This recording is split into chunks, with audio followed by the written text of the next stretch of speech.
ঢুকেছে গো? হ্যাঁ ঢুকেছে। ঢুকেছে? কি করে? আমার টাকা ঢোকেনি। আরে ও জিনু বৌদি শুনছো? এই তোমার টাকাটা ঢুকেছে নাকি গো? হ্যাঁ ঢুকেছে। তো তোমরা যে সমস্ত মহিলারা অন্নপূর্ণা ভান্ডারে ফর্ম ফিল আপ করেছিলে, তোমরা এখন একটাই চিন্তা করছো যে তোমাদের টাকা ব্যাংক অ্যাকাউন্টে কবে ঢুকবে। তো এক্ষেত্রে রাজ্যের মুখ্যমন্ত্রী শুভেন্দু অধিকারী স্পষ্ট করে তোমাদেরকে বলে দিয়েছে যে আগামী 17ই আগস্ট থেকে অন্নপূর্ণা ভান্ডারে টাকা ঢোকা শুরু হয়ে যাবে। 17 তারিখ থেকে এত বিরাট এলাকা, বিরাট টাকা 2-3 দিন লাগবে অ্যাকাউন্টে ট্রান্সফার তারা করতে থাকবেন। যে সমস্ত মহিলারা আবেদন করেছিল তাদের ব্যাংক অ্যাকাউন্টে, কিন্তু প্রশ্ন হচ্ছে সবাই কি টাকা পাবে?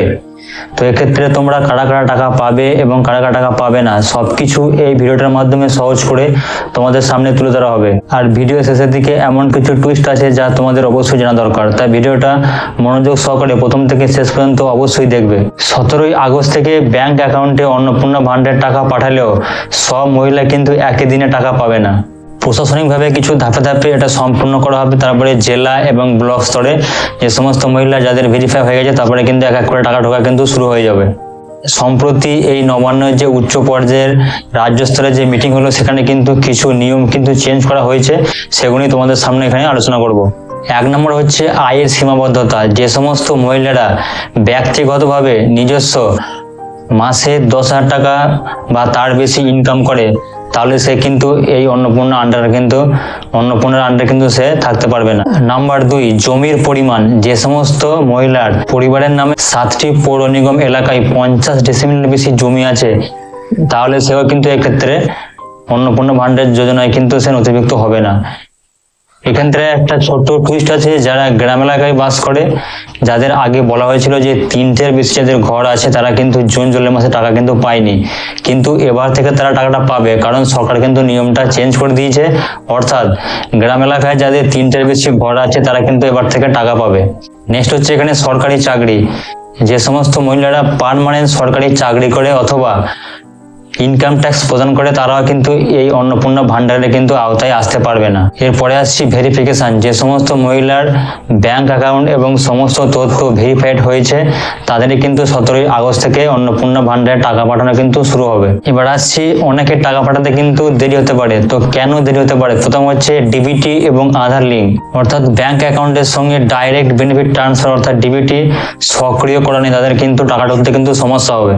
নথির যদি কোনো গরমিল থাকে, অর্থাৎ তোমার ব্যাংক অ্যাকাউন্টে যে নাম আছে অথবা আধার কার্ডে যে নাম আছে সবকিছু যদি ঠিকঠাক না থাকে তাহলে কিন্তু তোমার ক্ষেত্রে সমস্যা হতে পারে ব্যাংক অ্যাকাউন্টে টাকা ঢোকার। এবং সর্বশেষ তোমরা একটা স্ট্যাটাস চেক করে নেবে, যারা অনলাইনে আবেদন করেছিলে তাদের স্ট্যাটাসে কি দেখাচ্ছে, অ্যাপ্রুভ না আন্ডার এনকোয়ারি, এটা তোমরা বিডিও অফিসে গিয়ে কিন্তু চেক করতে পারবে। যাদের ভেরিফাইড দেখাচ্ছে তাদের কিন্তু সম্পূর্ণ ফর্ম ফিল আপ ওকে আছে, এবং যাদের আন্ডার ভেরিফিকেশন দেখাচ্ছে তারা কিন্তু কোন কোন কারণে আন্ডার ভেরিফিকেশন দেখাচ্ছে সেটা কিন্তু তোমরা সংশ্লিষ্ট বিডিও অফিস থেকে তোমরা অবশ্যই জানতে পারবে। এবং এখানে একটা টুইস্ট আছে, যারা পিএম কিষানে আবেদন করেছিলে এবং যে সমস্ত মহিলারা পিএম কিষানে টাকা পাচ্ছ সেক্ষেত্রে এবার থেকে তারা কিন্তু অন্নপূর্ণা ভান্ডারে টাকাটা পাবে। এটা হচ্ছে একটা বড় টুইস্ট, অর্থাৎ তারা অন্নপূর্ণা ভান্ডারে 3,000 টাকা পাবে প্লাস পিএম কিষানের জন্য টাকাটাও পাবে। এবং এর সাথে যারা দিব্যাঙ্গ অর্থাৎ ফিজিক্যালি চ্যালেঞ্জ তারা যে আগে থেকে যে পেনশনটা পাচ্ছিল বা যে টাকাটা পাচ্ছিল তার সঙ্গে কিন্তু অন্নপূর্ণা ভান্ডার টাকাটাও কিন্তু এবার তারা পাবে।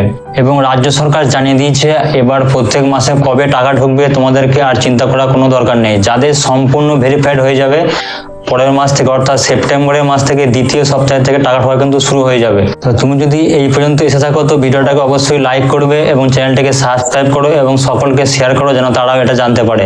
এবং তোমার যদি অন্নপূর্ণা ভান্ডার সম্পর্কে কোনো সমস্যা হয়ে থাকে তো অবশ্যই কমেন্টে জানিও, এবং তোমরা কোথা থেকে ভিডিওটা দেখছো অবশ্যই লিখে পাঠাবে। তোমাদের জন্য নিয়ে আসছি পরবর্তী অন্নপূর্ণা ভান্ডার প্রকল্প সম্পর্কে আরো বিস্তারিত তথ্য। দেখা হচ্ছে পরের ভিডিওতে। ধন্যবাদ।